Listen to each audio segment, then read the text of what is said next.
How's it going? Good. That was pretty amazing. Yeah? So in the next 10 years, we're going to have brain implants that are going to let us draw watches on our wrists and create things. In the last decade, some other amazing thing happened, maybe not that amazing, but sort of odd, which is there was this field that emerged called Applied Improv.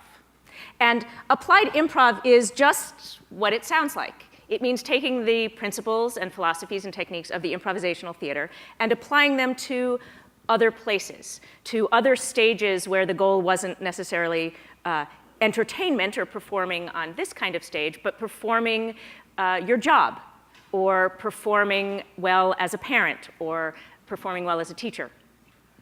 So Geoff and I were there at the sort of beginning of this as actors and improvisers in New York, and we were kind of drawn into it by our students who said, oh yeah, this thing we learned in improv class, my boss needs to learn how to do that, or we're not working very well as a team and we would love to learn how to collaborate or be more creative at work. And so we sort of went along for the ride and started teaching improv workshops in organizations. And I'll tell you that I was sort of secretly conflicted about it. Like, on the one hand, great, I'm a starving actor, businesses have money, I'm there. And on the other hand, I thought, well, is that just it? Are we selling snake oil? Or is there actually some value in what we're doing?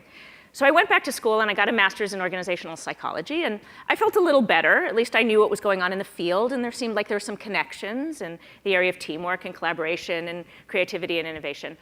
And I started a business and went around building this field of applied improv. But I secretly was still sort of feeling conflicted and guilty, and you know, I'd grown up in a good left-brain analytical academic household, and I wasn't quite sure. And one day I was pitching to a client who had invited me in, who wanted to do a program on patient-physician communication skills and peer coaching. And I had my, you know, team building charts and creativity and innovation studies and my jargon and my pitch about return on investment and blah, blah, blah, blah, blah, blah, blah. And they listened very politely. And at the end of my spiel, they sort of nodded at me, and one of them said, okay, great, but how about this idea that we're performing all the time, that human beings are performing, and that's what we do, is improvise with each other all the time. And I said, oh, yeah, right, that, yes, that too, good. And they sort of said it off the cuff like it was obvious. To me, it was this sort of profound moment of realizing, duh, what improvisers do is applicable to other human interaction. We're improvising all the time, right? And when you realize that any interaction that you have can be looked on as a little improvisational scene, where you have the power to write the next line of dialogue and to choose consciously, not just unconsciously or habitually, your performance choices, then all of a sudden, a whole world opens up. And we are able to transform and reinvent ourselves in authentic ways without feeling like we're denying who we are or somehow obstructed by or constrained by whatever behavioral style type indicator we were labeled with, or how we did it the last time. And you know, maybe this conversation with my mother on the phone doesn't have to be exactly the way it's gone the last 30 times, because I can simply make a different performance choice. So what we would like to do for you is share some of the principles and philosophies and techniques of improvisers who spend their lives practicing expanding their range of performance options and performing in the moment, and then leave it to you to see how you might want to take those away with them and apply them to your stages. So we're going to start by telling a story one word at a time, back and forth. And what I would like from you, yes, you're involved here, is the suggestion of an interesting location. You can just yell out an interesting location. Alaska. Alaska. All right. I closed the door to the igloo, marveling at how I'd built it myself in such a terrible storm. Breathing Heavily I picked up a cube of ice and licked it. Sweet. Ice. You. Sustain. Me. Against. The. Elements. I. Saw. A. Face. Appearing. Through. The. Window. Of. My. Igloo. Inviting. Me. To. Join. The. Party. So. I. Wrapped. Myself. In. A. Fur. Parka. Opened. The. Door. And. Headed. Toward. The. Major. Dog sledding. Extravaganza. Realizing. I. Was. Now. Having. A. Big. Time. All right.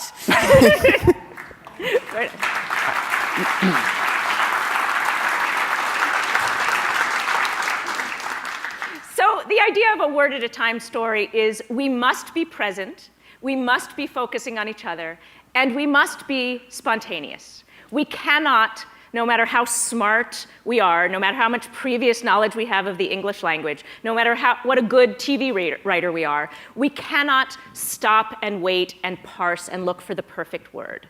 We have to keep going, and therefore we have to trust our impulses and be spontaneous. So this idea of exercising our spontaneity muscle, of daring to be boring, saying a word like or there, the, daring to be wrong, saying a word like big, and Jeff's going, I don't know what that is. Daring to be obscure, like extravaganza or interesting, is what allows us to keep going. So this idea of being spontaneous, of not censoring yourself, of trusting your impulses, of just going with the flow and being in the moment, was sort of the first idea that was embraced by organizations and individuals who said, I need to think on my feet, or I want to be creative, or I need to think outside the box. And in brainstorming sessions or idea generation sessions, people said, oh yeah, it makes sense, improv, spontaneity. But this is really only the tip of the iceberg of what we do. So what came next? The next, well, the biggest concept in all of improvisation, which was then transferred to the masses, I guess I would say, is the concept of saying yes and, is agreeing with offer. Anything that is in a scene, in a story, is an offer, and not denying it, but accepting it. So we're actually going to do a different scene for you now, which involves a platter of lasagna.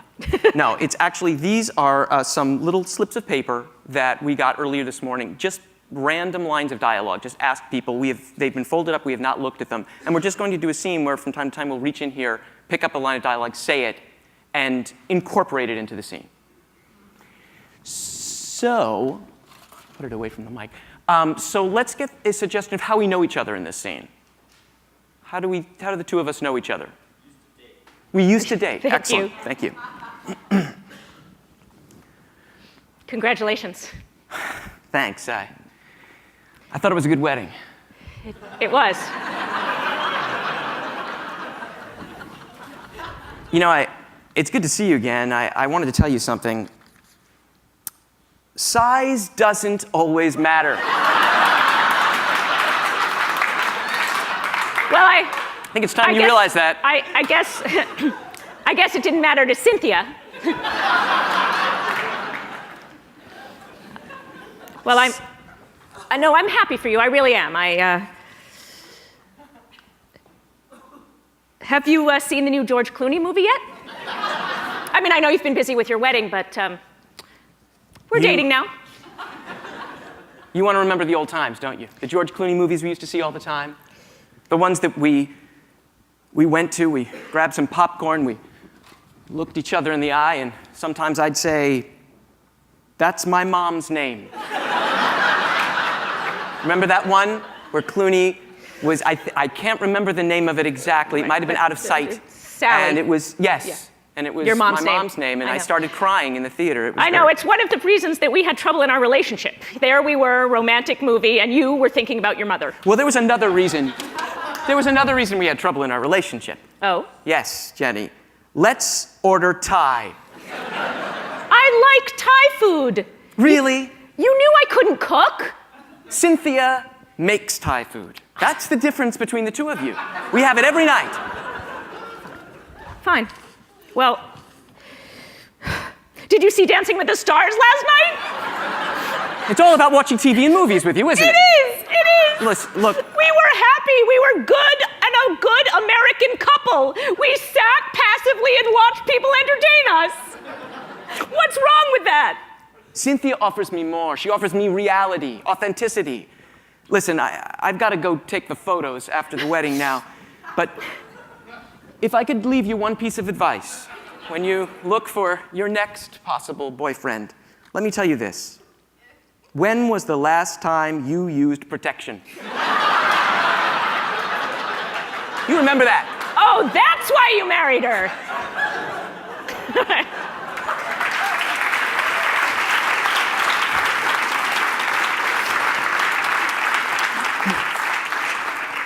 So thank you all for your help, those of you who have helped us with that. So Geoff mentioned the principle of yes and that it was a core principle to improv. And it is. It goes like this. The yes part is, I will see and hear and receive whatever's happening in the moment. And the technical term for that in improv is an offer. And we say everything is an offer. And as improvisers, it's our obligation to accept and build with those offers. Not to judge them, not to evaluate them, not to block them because we don't like them. We didn't pull slips of paper out of the hat or tinfoil tray and say, oh, yeah, I don't like that line. It's not good. I'll throw it away and get another one. Let me see what the best one is. We took what we were given and we built with it. Whether it was my partner saying, I said congratulations, he said, yeah, I think it was a good wedding that I had, right? He took my congratulations and he built on it. He didn't say, what do you mean congratulations? Nothing's happened. So in improv, that's pretty clear. It's all we've got. We're creating a scene. In real life, it's a little harder to yes and, really. Not just in brainstorming sessions, not just when you agree with something or like something or think it's a good idea, but to sort of live your life, to engage with the world and other people saying, this is an offer. How can I build with it? So an offer might be, people aren't ordering paper newspapers anymore. We can ignore that, we can block it, or we can yes and it, right? An offer might be, our school doesn't have any money. How do we yes and the passion and creativity of our students in different ways than we would if we had unlimited funds, even if we wanted unlimited funds? An offer might be, my kid likes to sit in a room and read and not interact with other kids. I can battle that and send her to parties and make her sign up for Girl Scouts, or I can find ways to engage her in reading and writing and perhaps have her grow from that place. So the principle of yes and is deeply powerful, we think, and fun. Yes. There are all sorts of things that are offers that we don't think of as offers, that we think of, or things that we can control or respond to. There are ways of performing that are open to us when we start to look at interactions and engagement in relationships as offers as well. So in our next scene, we want to explore the power dynamic offers or status offers that we make all the time. You know, status is important and it influences a lot of things that we do, but often we get distracted by the symbols of status, like office or title or accomplishment, and forget that status is animal, right? It exists in Jane Goodall's monkeys. It exists in the pecking order of chickens. And if we look at status as a performance choice, as something that we can be aware of and affect and do in the moment, we all of a sudden open all sorts of choices for what we create in relationship together. So here's what we're going to do. We're going to start a scene. One of us is going to start very low status, and one of us is going to start very high status. By the end of the scene, we're going to attempt to switch those positions. So who would you like to start high? You. Okay, thank you very much. So I will start high status, Geoff will start low status, and what the heck? Let's also perform in some genre or style. So what's a genre or style that you like? I heard horror. Did you say horror? I heard someone say horror. Horror. Okay.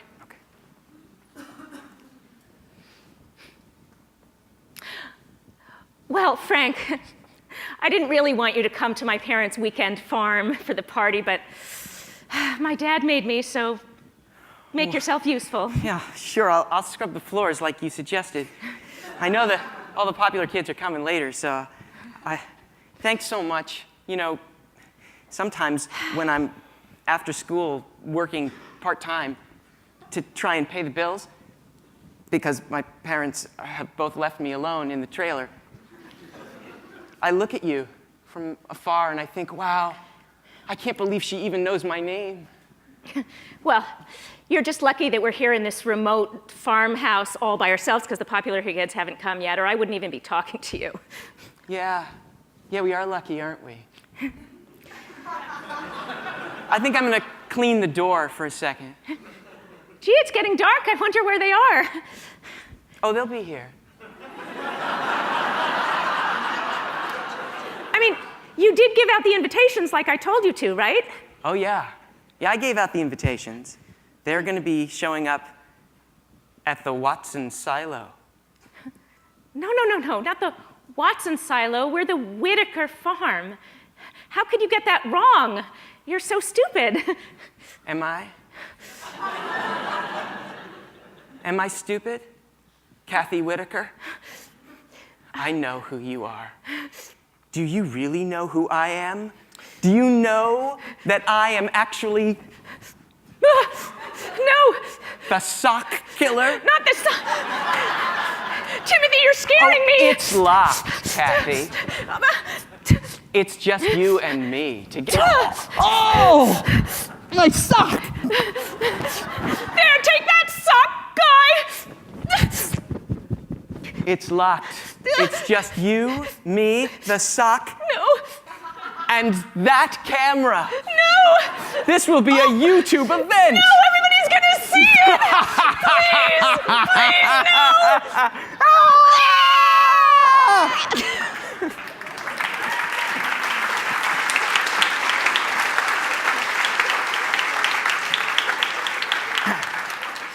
So that's just a little taste of what we do and how you might use it in your world.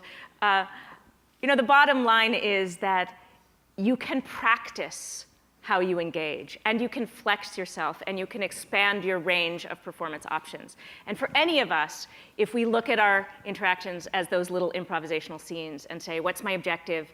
How can I support my partner? How can I make my partner look good? What can we collectively build together? It makes life more fun, and who knows what we'll create after we have brain implants in our head. Thank you. Thank you. Let's take that.